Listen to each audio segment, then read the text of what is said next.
అస్సలాముఅలైకుం, నమస్తే.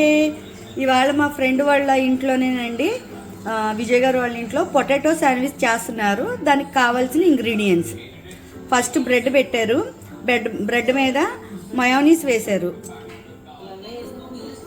Potato శాండ్విచ్కి కావాల్సిందండి potato 3 potatoes boil చేసుకోవాలి. తర్వాత ఏమో ఒక ఉల్లిపాయ, 2 పచ్చిమిరపకాయలు తరిగినవి, దాంట్లోనేమో జీలకర్ర పౌడరు, గరం మసాలా, ఉప్పు, కారం, కొత్తిమీర అన్నీ కలిపేసి ఇలాగ చేసుకోవాలి.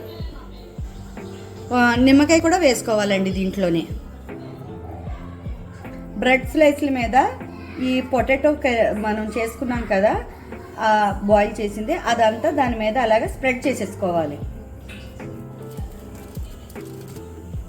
దీని మీదే చీజ్ కట్ చేసి చిన్న చిన్న పీసుల కింద దాని మీద శాండ్విచ్ మీద స్ప్రెడ్ చేసుకోవాలి. ఇప్పుడు పైన ఇంకో బ్రెడ్ వేస్తారు కదండి, దీనికి కూడా మయోనీ వేసుకొని రాసుకోవాలి, స్ప్రెడ్ చేసుకోవాలి శుభ్రంగాను. బటర్ 2 సైడ్స్ బటర్ కూడా దానికి బాగా అప్లై చేసేసేయండి. వేడి వేడి శాండ్విచ్ రెడీ అండి. మీరు కూడా మీ ఇంట్లో చేసుకొని తినండి. నా వీడియోస్ని సబ్స్క్రైబ్, లైక్, షేర్ చేయండి.